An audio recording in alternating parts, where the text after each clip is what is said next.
Hey guys, it is Saturday, October 8th, and I'm out for an evening hunt here. Came out to this spot yesterday. I had an hour and 10 minutes, maybe, between football practice, getting over. I brought my son to the arena, and he had hockey practice, so got out here as quick as I could. I've got a ground blind back behind me, so I was able just to park my truck, grab my chair, and come straight in without any setup. And I ended up seeing some deer. I had a 6-point come right under where I'm sitting now. And then as he walked away, I turned and looked behind him, and there was a doe back behind him, but I wasn't able to get her close enough to shoot. And that was like very shortly after I got in. About 15 minutes before dark, I had a deer right underneath where I'm sitting right now. And I was getting ready to shoot. I had the tact cam on, and I just thought I saw spikes on it. And in that low light at 30 yards, I just could never see him again. So it very well may have been a doe. But the last thing I wanted to do was shoot a little, 3-inch, 4-inch spike buck here. And I have to fill my buck tag on him. So I let that deer walk through. I still don't know for sure if it was a spike, but when it turned its head away from me, I was pretty certain it had little antlers there. And then I had a doe come in right behind the ground blind. I tried to shoot her out the back window, got to fold her off, but I couldn't get tight enough in to get my pins on her. And my little bipod that I have on the front of my bow was hitting the blind, and she kind of picked me off and snorted and ran. She couldn't smell me, but she knew something was going on.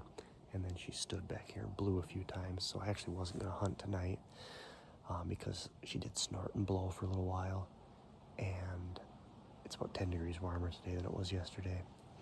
But my son got invited to a birthday party, and my wife assumed I was going to come in and hunt tonight because I had said that I might. So she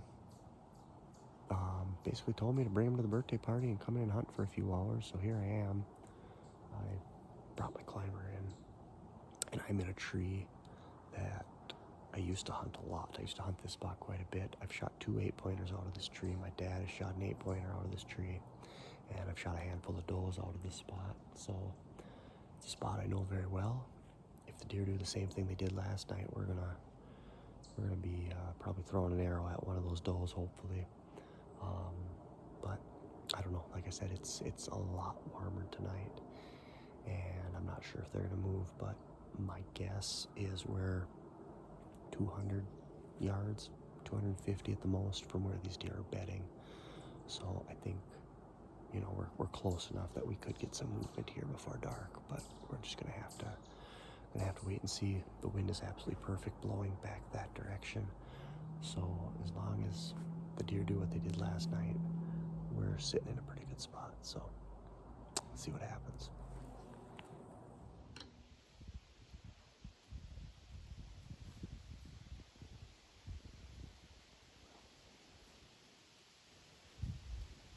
Just walked 10 yards from the blind I was sitting in yesterday.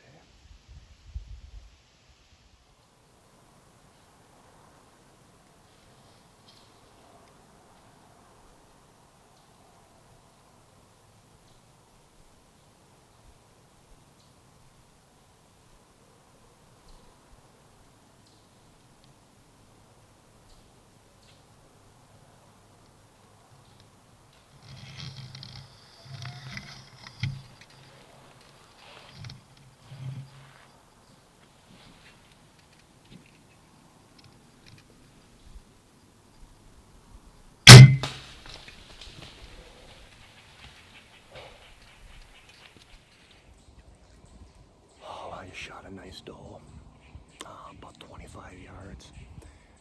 Looks like I made just a perfect shot on it. It was on the other side of the tree, so I couldn't get the camera arm around to it, but I had the tact cam on, so I guess we're gonna see if that tact cam works. I had a doe come through, smaller doe, Adult doe, but a smaller doe. Had about 50 yards.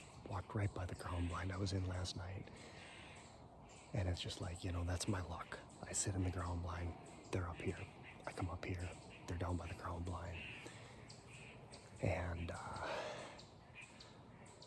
I look behind her, and here comes a big doe. I didn't see any fawns with either of them, but that's what my dad's been saying too, is he hasn't been seeing a ton of fawns.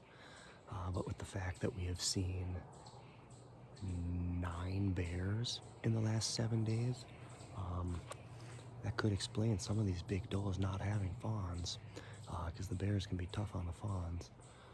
Right when they're born, those first week or two, they can do a number on them. Anyways, it's 6:15. I've got an hour almost before dark, so I'm gonna give her just a little bit of time, and I'm gonna get down and try to hopefully do some tracking in the daylight. All right, there's the tree I was up in, about 15 feet up in that group, on the one to the left.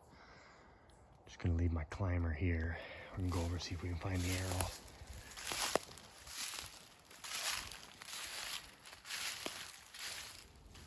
Well, I haven't been able to find my arrow, but we got blood, so that's good. I know it's getting dark, but got a nice blood trail here.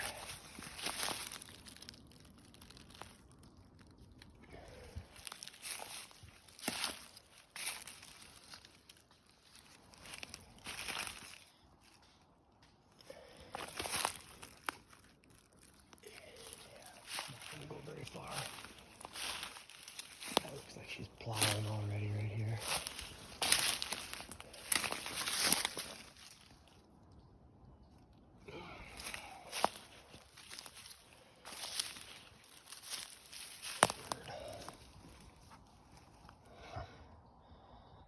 Like I said, I know it's dark, hard to see, but my goodness.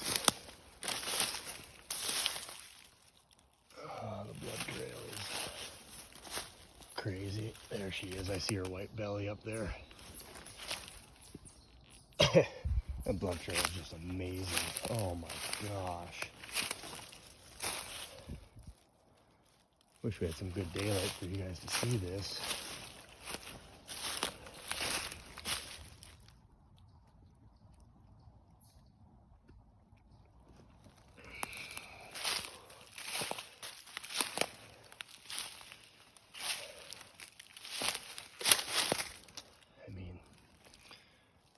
Quite literally, you can just walk full speed, and you don't even have to look.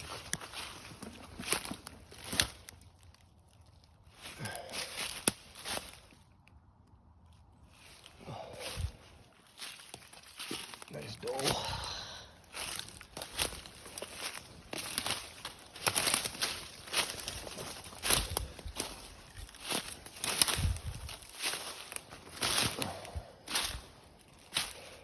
We are.